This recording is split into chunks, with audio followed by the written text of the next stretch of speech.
The table had been set before they arrived. That was the first strange thing. Not trays pushed through a serving window. Not tin plates stacked at the end of a counter. A table, with plates already on it, food already on the plates. A jug of water in the center. Steam rising from a pot in the middle. The German prisoners filed in from the work detail and stopped at the door. Nobody moved.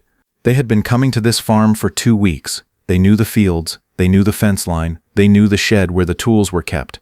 They did not know this room. Nobody had invited them inside before. They stood in the doorway and looked at the table. Then they looked at each other. Then they looked back at the table, the way men look at something that doesn't belong in the place where they found it, trying to work out what it means before deciding what to do about it. The American farmer was already sitting at the far end of the table.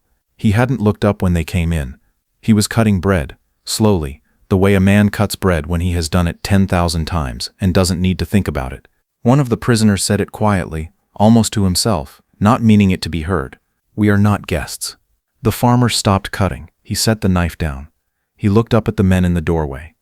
All of them still standing, none of them having crossed the threshold. Then he said one word in English. "Sit." The translator repeated it in German. Nobody moved.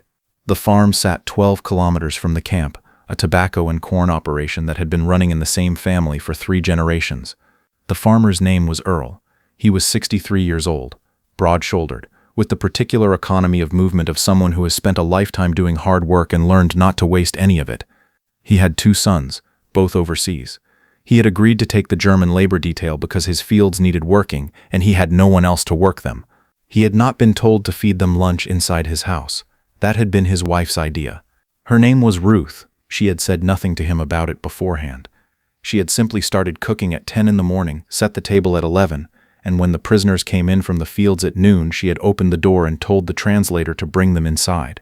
Earl had found out when he came in from the barn and discovered 8 German prisoners of war standing in his doorway looking at his kitchen table.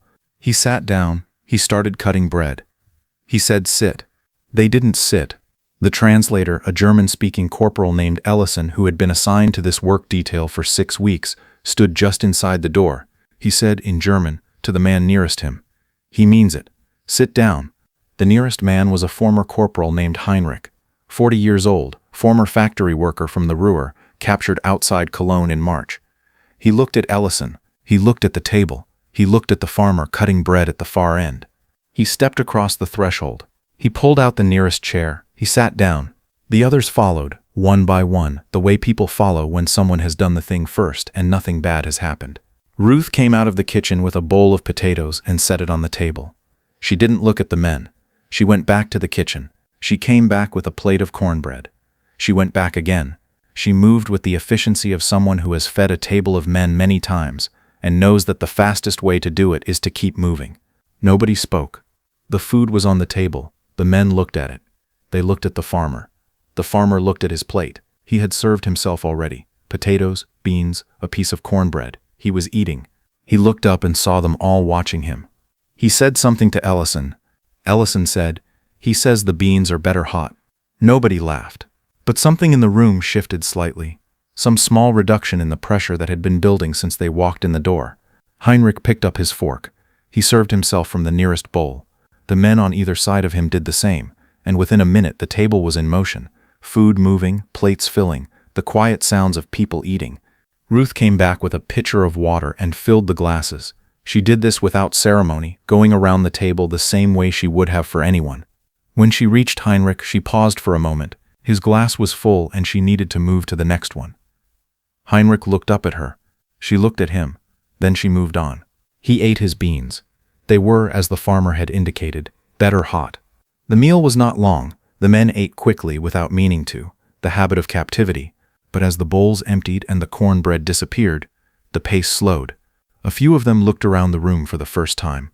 A photograph on the wall, a family, younger. 2 boys who were probably the sons now overseas. A window looking out onto the fields they had worked all morning. At the far end of the table, Earl finished eating and set his fork down. He looked at the men, not sizing them up, just looking, the way a man looks when he is sitting in his own house and is used to there being people at his table. He said something to Ellison. Ellison said, "He asks where you're from." Nobody answered immediately. Then Heinrich said, "The Ruhr." Earl nodded. He said something.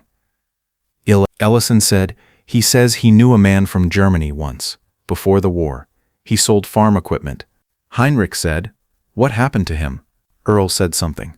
Ellison said, "He went home in 1938. Earl never heard from him again." The table was quiet.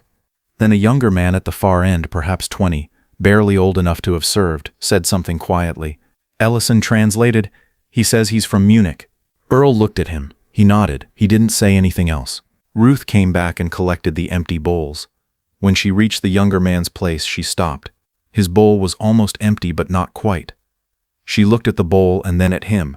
She said something in English. "Whew." Ellison translated. "She asks if you want more." The younger man looked at the bowl. He looked at Ruth. Then he said, "Yes."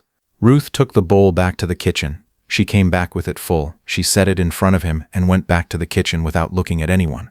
The younger man looked at the bowl for a moment. Then he ate. After the meal, Earl pushed back his chair and went outside without a word. Ellison said, "Back to work in 10 minutes." He went outside too. The prisoners sat at the table. Ruth was in the kitchen. The sound of water running. Plates being stacked. Heinrich sat with his hands on the table and looked at the window. The fields were visible through it.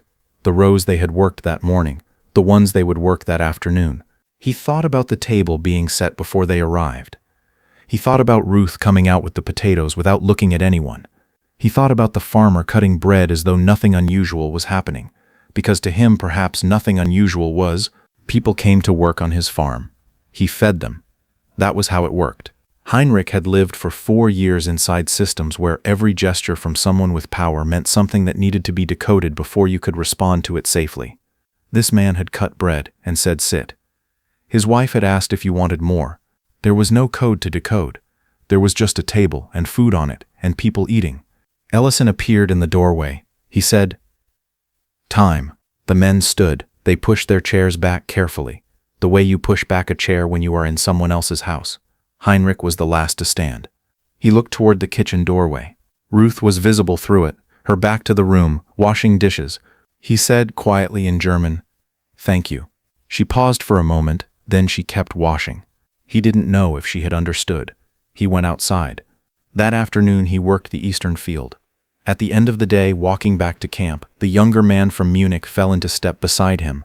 He said, "Do you think she'll do it again tomorrow?" Heinrich walked for a moment without answering. Then he said, "Probably."